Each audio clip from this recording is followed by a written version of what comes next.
श्री हरिवंश महाराज जी। महाराज जी, धामवास कब और कैसी स्थिति में आने पर करना चाहिए? धामवास अपने बस की बात थोड़ी है। जिनको वृंदा विपिन है कृपा तिन्ह की होए, वृंदावन में तबे तो रहन पाई है सोए। जिनका वृंदावन है और किशोरी जो कृपा करें, प्रिया जो कृपा करें, तब जीव वृंदावन वास कर पाता है। और जब कृपा हो जाए तब वृंदावन वास कर लेना चाहिए। जैसे घर पे जिम्मेदारियों में तो ऐसा लगता है कि धामवास जाएंगे तभी भगवत प्राप्ति होगी। गुरुदेव तो धाम का आश्रय लेकर अपनी जिम्मेवारियों को पूरा कीजिए। ये जब तक ये सब दिखाई देता है ना, तब तक बात अलग हो। जब धाम की लगन लग जाएगी ना, तो एक ही बात दिखाई देती है, मुझे वृंदावन वास करना है, दूसरी बात नहीं। जब तक दूसरी बात दिखाई दे रही तो उसको पूरा करो, अपना कर्तव्य मान करके धाम का भरोसा रखो, आश्रय रखो, नाम जप करो, लाडली लाल की लीलाओं का गायन करो, अपने परिवार के जो कर्तव्य हैं उन कर्तव्यों को पूरा करो। ऐसा लगता है कि वहां रहेंगे तो भगवत प्राप्ति नहीं हो पाएगी, धाम में रहेंगे। वैसे हम आपको बताएं, भगवत प्राप्ति कहीं कहीं भी रहो निश्चित हो जाएगी यदि भजन हो रहा है। तो अगर यहाँ भी कर्म बिगड़ गए तो सुअर कुत्ता पशु पक्षी बनना पड़ेगा। वृंदावन के बनोगे, पर बनोगे वृंदावन के ही, पर बनना पड़ेगा। तो भजन से वृंदावन बसिके इतनो बड़ो सयान, जुगल चरण के भजन बिन निमिष न दीजे जान। निमिष कहते हैं पलक झपकने को। वृंदावन वास करके सबसे बड़ी प्रवीणता चतुरता इसी बात में है कि एक सेकंड का भी समय प्रिया प्रीतम के भजन से ना जाए। ऐसा ना हो कि एक सेकंड चला गया हमने भजन नहीं किया। वही प्रवीण वृंदावनवासी है जो निमिष कहते पलक झपकने को। इतने समय के लिए भी प्रभु को ना भूले, हर समय प्रभु का भजन करे। तो अगर वृंदावन में भजन नहीं करोगे तो बनोगे सुअर कुत्ता, लेकिन यहीं के बनोगे अगर अपराध बन गया। और बाहर भजन करोगे तो वृंदावन में आ जाओगे, दिव्य शरीर धारण करके भगवान के धाम की सेवा में आ जाओगे। प्रधानता भजन की है। जो वृंदावन वास करके मनमानी गंदे आचरण करते हैं वो प्रिया प्रीतम तक पहुंच पाएंगे क्या? नहीं पहुंच पाएंगे। तो इसलिए प्रिया प्रीतम तक पहुंचने के लिए भजन अनिवार्य है। तो जहां भी रहो भजन करो, अपने कर्तव्य का पालन करो। रेणु जी। राधे राधे। राधे राधे महाराज जी। महाराज जी, 34 साल बिना भजन के बीत गए। पिछले 1 वर्ष से आपको सुनना प्रारंभ किया महाराज जी। अब ऐसा लगता है कि पता नहीं प्राण कब निकल जाए, और भजन भी अभी शुरू ही किया है महाराज जी। इतने साल व्यर्थ निकल गए, इसी की चिंता सताती रहती है। ठीक बात है, ऐसा चिंतन होना चाहिए। पर अब जो बची उसको संभाल लो, जो आयु बची है उसको संभाल लो, इसी से काम बन जाएगा। अंतिम संभल जाए, फाइनल समझ जाए तो सब संभल गया। प्रारंभ मान लो बिगड़ गया, लेकिन अंतिम संभल गया तो सब संभल गया। देखो, अंतिम संभलने में जैसे नारायण का नाम अजामिल ने उच्चारण किया, बड़ा पापी था, वैश्यागमन करता था, बड़ा पवित्र था, लेकिन अंतिम समय अपने पुत्र को बुलाने के निमित्त से उसने नारायण ऐसा पुकारा, काम बन गया। भगवान के पार्षद आ गए, यमदूत की फांसी काट दी और उसको मुक्त कर दिया। तो अगर अभी उसको तो इतना ही केवल अवसर मिला एक बार नारायण उच्चारण करने का, अपने को तो बहुत बार अभी अवसर है। हम जितना जिंदा है उतना खूब राधा राधा राधा राधा राधा राधा नाम रटे, निश्चित हमारा कल्याण हो जाएगा। अब हमें चिंता नहीं करना, पश्चाताप तो होना चाहिए कि अगर हम बचपन से भजन करते होते तो कितना सुंदर होता, लेकिन हमारा जीवन व्यर्थ चला गया। पर अब जितना जीवन बचा है हम उस जीवन को भगवान को अर्पित कर दें, उस जीवन को भजन में लगा दें, यही सार्थकता है। भजन ही जीवन है। चाहे जितना बैंक बैलेंस जमा कर लो, चाहे जितना बढ़िया मकान बना लो, चाहे जितनी बढ़िया गाड़ी खरीद लो, चाहे जितने सुंदर पत्नी पुत्र पति आदि हो, मरना है यहाँ। और जब मरना है तो कुछ साथ ले जाना नहीं है। तो हम अपना काम बना लें, जैसी परिस्थिति में भगवान रखें वैसी परिस्थिति में रहें, और राधा राधा राधा राधा नाम जप करते रहें, जिससे हमारा लोक परलोक सब बन जाए। अगर इस जन्म में भजन नहीं किया तो अगला जन्म पता नहीं कौन से पशु पक्षी का हो, हमें क्या भरोसा।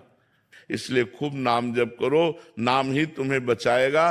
राधा राधा जितना रटो, जितनी श्वासें बची हैं उतनी श्वासें तो भगवान में लगा दो।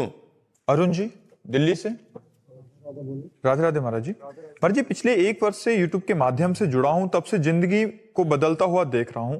सवाल भी कम हो गए हैं और शिकायतें भी समाप्त हो रही हैं, लेकिन इच्छाओं की ओर आकर्षित हो जाता हूं। गलतियां रोज हो जाती हैं, जागरूक रहते हुए भी। महाराज जी, ऐसे में महाराज जी कैसे अपने आप को मजबूत करें? गलतियां ना हो तो ही सत्संग का प्रभाव, जैसे ज्ञान, ईश्वर, हम झाड़ू लगाए, पोछा लगाए, सबका स्वामी है वो, खिड़कियां खुली हैं। खेल ना उनका खेल है। जैसे हम विविध प्रकार के खेल खेलते हैं, तो खेल में क्या होता है, दो पक्ष बनते हैं और दो पक्ष में एक हार होती है, एक जीत होती है। हम ही लोग जैसे आप बैठ करके वो खेलो लूडो, तो चार लोग बैठ के खेलोगे, घर ही के खेलोगे, लेकिन उनमें एक जीतेगा फर्स्ट और फिर एक आखिरी हारेगा, जो आखिरी में आखिरी वाला संतुष्ट होगा, पहले वाला हर्षित होगा, बीच वाला ठीक में रहेंगे कि ना वो हर्षित है ना शोकित है।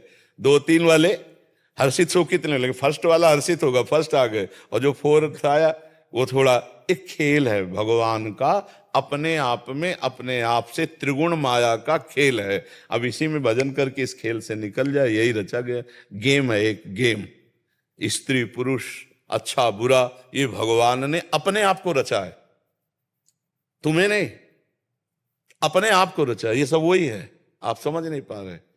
अब इसमें जो इस शरीर में आसक्त हो गया, अब निकलो, ये गेम है। इस शरीर की आसक्ति से नहीं निकलोगे तो फिर अगला गेम है, सुअर कुत्ता कीट पतंगा और भूत प्रेत, ये भी गेम है।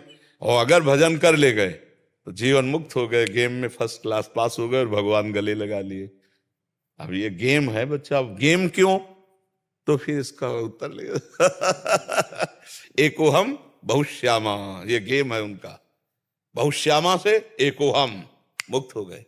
एको ब्रह्म द्वितीयो नास्ति, अनुभव करो, मुक्त हो गए अपने आप से। हम बोले भगवान ने मुझे क्यों फंसा दिया, तुम कौन हो, वही तो हो, यही नहीं जान रहे हो इसलिए फंसे हो, यही जान लो मुक्त हो जाओगे। जानत तुम्हें तुम्हें हो जाएगी। अब बच्चा हो, धीरे धीरे अभी नाम जप करो, फिर आगे चलकर भगवान से प्रार्थना करना कि इस गेम को क्यों बनाया मालिक, और इस गेम से निकालो हमें, तो वो सब बता देंगे। सोई जाने जे देहु जनाई, और जानत तुम्हें तुम्हें वही जान सकता है जिसे भगवान जना दें, और जो जान गया वो भगवत स्वरूप हो जाता है। क्योंकि भगवत स्वरूप था, भगवत स्वरूप है, भगवत स्वरूप रहेगा। भूल से शरीरों को मैं मानकर दुर्गति हो रही है। अभी बच्चा हो, नाम जप करो, ठीक है। अमित अग्रवाल जी, लखनऊ से। राधे राधे। राधे राधे महाराज जी, आपके चरणों में कोटि कोटि प्रणाम। महाराज जी, अपने विकारों पर काम कर रहा हूं, बट कभी कभी लगता है क्यों मन को मारें, छोटा सा जीवन है, क्यों औरों की तरह हम भी करें। हाँ, तो नरक की व्यवस्था कर लें, मन को ना मार करके, मनमानी आचरण करके इस छोटे से जीवन में अनंत काल के लिए दुर्गति की व्यवस्था कर लें। ये बुद्धिमानी होगी क्या अपने लिए? अगर हम अपने मन को निर्विषय करके परमात्मा में स्थापित कर देते हैं इस छोटे से जीवन में, तो अनंत जन्मों की बिगड़ी हम बना लेते हैं। और अगर हम अपने मन को छूट देते हैं, मनमानी भोग भोगते हैं, तो फिर हमारी दुर्गति नहीं हो जाएगी। तो हमको अपने अनंत जन्मों को बनाने की फिक्र है या बिगाड़ने की हमको इसमें छूट देनी है? आप विवेकवान हैं, आप विचार करके देखिए। मना कष्टान इंद्रियाणी प्रकृति स्थानी कर सती, हमारे को जन्म मिला परमात्मा के स्थान में इनको लगाना है, मन और इंद्रियों को। तो हमें जीवन जीना है तो विषय भोगना है, विषय के बिना शरीर चल नहीं सकता। तो हमारे लिए भगवान ने धर्मयुक्त विषय बनाया है, नहीं बनाया? हमारे पास अगर गृहस्थ हैं तो पत्नी है, हमें प्यार करने के लिए पुत्र है, परिवार है, रिश्ते संबंध है, भोजन, सब व्यवस्था है। अब हम दूसरे की पत्नी की तरफ क्यों देखें?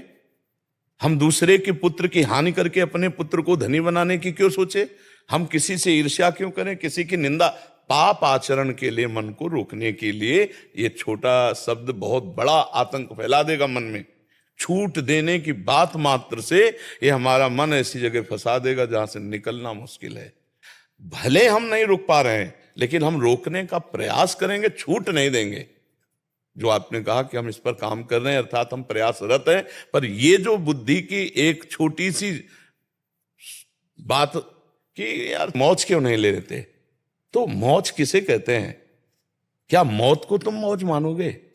मस्ती लेनी है तो देखो, कृष्ण कृष्ण बोल के देखो, कृष्ण में अपने चित्त को लगा। जब उनकी रूप माधुरी सामने आती तो ऐसा लगता है हृदय फटेगा। वही हमारे प्रीतम है, वही हमारे अंशी हैं। हम अपने जीवन को, अच्छा हम एकदम घर जैसी बात कर रहे हैं। संसार में सबसे बड़ा सुख क्या है? अब हम आपको एक एक सुख में दिखा रहे हैं। रुपए का कोई सुख नहीं है। सुख होता है उससे भोगों का, ध्यान रखना। अगर रुपए का सुख हो तो 10-20 ट्रक आपके सामने अब 2000 के नोट डाल दिए जाए, भला आपको इतना भी सुख हो तो बताना। 500 रुपए जैसा भी सुख नहीं होगा, क्योंकि उससे कुछ नहीं खरीदा जा सकता।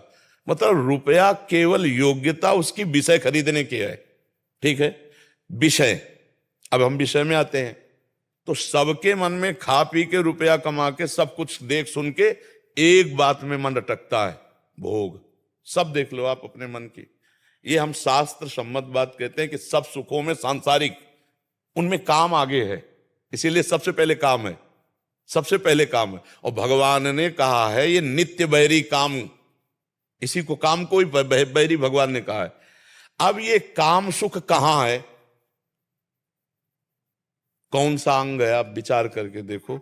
जिन अंगों को हम स्पर्श करके कई बार साबुन से हाथ धोते हैं, रज लगाते हैं, उन अंगों में कहीं वो सुख है जो मैं चाह रहा हूं? आप विचार करके, बहुत एकदम खुला ऑपरेशन हम कर रहे हैं। पूरे संसार के सुख का केंद्र यहां माया रखे। दुर्गंध युक्त घृणित मलमूत्र के द्वार, उन्हीं से हम पैदा हुए हैं, उन्हीं से पैदा हुए और फिर वहीं जाने का राग हमारा पुष्ट हो रहा है। कौन सा सुख है जिसको तुम चाहते हो कि थोड़ी जिंदगी में मजे ले लें? आप हमें इन सुख के अलावा बताओ, कौन सा ऐसा सुख है? कौन सा ऐसा हृदय में आपके है कि अगर ये मिल जाए तो मैं सुखी हो जाऊं? आप बताओ। धन जितना भी आता है उतना भी कम लगता है, तो भोग जितना भी भोग लो उतना भी कम लगता उतना है। भी कम। यही माया है, यही माया है। जब तक आप भगवान श्री कृष्णचंद्र जी के चरणों का आश्रय लेकर निरंतर भजन में नहीं लगोगे, तब तक दैवी हेषा गुणमयी मम माया दुरतया मामे ये प्रपद्यन्ते माया में ताम तरन्ते। आप सच्ची मानना, मतलब कुछ भी कहना मायाकृत ही है, क्योंकि वाणी माया में है। आज तक मुझे कोई रूप नहीं दिखाई दिया इस विश्व में, और आज तक मुझे कहीं भी कुछ भी ऐसा नहीं लगा कि यार ये चीज, आज तक नहीं लगी। बचपन से भगवान के मार्ग में जिधर देखो गौर से देखो तो बस या तो वो जिसका हमने लक्ष्य किया है, और अगर वो नहीं तो ऐसा दिखाई देता है जैसे मकान में आग लगा दी जाए तो खंडहर, कुछ नहीं है। क्या है? आप विचार। एक उदाहरण में, एक काम वाली राजा के यहाँ काम करती थी। तब राजा काम वाली भी अलग होती है, वो तो खुद राजा महाराजा की तरह सब वैभव होता है। एक लड़का था उसका। एक दिन वो अपनी माँ के साथ महल तक गया, वहां राजकुमारी को देखा। राजकुमारी को देखते एकदम, अब वो कह तो कुछ नहीं पाया, वापस लौट आया और उदास होकर लेट गया कि मैं काम वाली का लड़का और राजकुमारी कहाँ, खाना न पीना, एक अंदर आग लग गई। कई दिन हो गए। माँ ने पूछा, बेटा तू सच्ची बताना क्या तुझे हो गया है? अगर तुझे परेशानी हो तो महाराज से कह के राजवैद्य दिखवाऊं। तो उनका रोग मुझे कुछ नहीं माँ, शायद आप पूर्ण नहीं कर सकते। तो उनका माँ हूं, एक बार जान की ताकत लगाऊंगी, आप बताओ ना। बोले राजकुमारी को देखकर मैं आसक्त हो गया हूं, अब मैं राजकुमारी के बिना जी नहीं। बोले बेटा राजकुमारी, शब्द बोलेंगे तो हमारी गर्दन उड़ा दी जाएगी। राजकुमारी हम काम वाली हैं, पर हम प्रयास करेंगे, तुम उठो। राजकुमारी सुधीर काम वाली थी। राजकुमारी से मिली कि जय जय, हमारी प्राण रक्षा हो, हम आपसे एक बात करना चाहते हैं। तो बहुत सुलझी हुई थी राजकुमारी जी। उनसे कहा, हमारा पुत्र एक दिन आया था, आपको देखकर आसक्त हो गया है। आप उसे मिल नहीं सकती और मैं मिला नहीं सकती, और वो प्राण त्याग देगा, मेरा अकेला पुत्र है। क्या कोई उपाय निकल सकता है जिससे उसकी प्राण रक्षा हो? बहुत नम्रता से, विवेक से प्रार्थना की, नहीं तो हुक्म की देखो ऐसा। राजकुमारी ने कहा 3 दिन बाद राजकुमार को मेरे इसी कमरे में ले आना। जय जय चली गई। उसने खूब सोच वाली दवाई खाई, 3 दिन बराबर सोच सोच सोच, और सोने के घड़े में बंद करवा दी सोच। अब गई तो आंखें चिपट गई, गाल 3 दिन में सोच। मान लो 10-20 सोच रोज हो तो 3-4 सोच में खड़े होना मुश्किल हो जाता है। अब वो पड़ी थी राजकुमारी, उसको बुलाया लड़के को, तो पूरा कमरा